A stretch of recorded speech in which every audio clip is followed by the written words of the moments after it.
Welcome to the channel Health Champions 2050. Every day can be a struggle when you're caught in the grip of an invisible illness. It can feel like you're trapped in a room with no doors, no windows, just walls closing in. Today we're going to delve into one such condition that's been making its presence felt more and more in recent years, Post-Finasteride Syndrome, or PFS.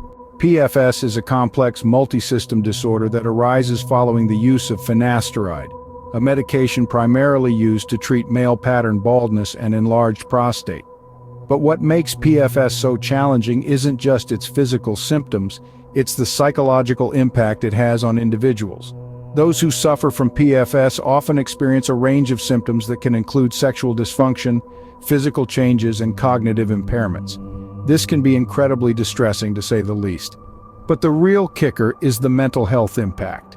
Many individuals with PFS report significant increases in anxiety and depression. And tragically, there's a marked increase in suicidal ideation among those affected. Now, it's important to remember that while finasteride is the common thread here, not everyone who takes the drug will experience PFS. It's estimated that roughly 1 to 2% of finasteride users will develop this syndrome. But for those who do, the impact can be devastating. PFS is a relatively new condition in the medical sphere, and research is ongoing. Currently, there is no known cure for PFS, and treatment is focused on managing symptoms.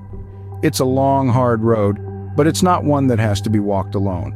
There are support networks out there dedicated to helping those affected by PFS navigate their way through this challenging time.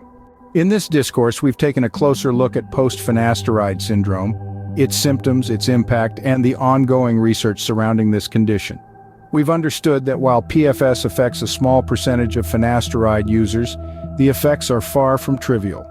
We've also recognized the importance of support networks in helping those affected manage their symptoms and cope with their situation. Knowledge is power, and understanding PFS is the first step in helping those who suffer from it. It's about breaking down the walls of that room, one brick at a time. It's about turning the invisible visible, and ultimately it's about acknowledging the struggle and reminding those in the grip of PFS that they are not alone. Please share and subscribe, share and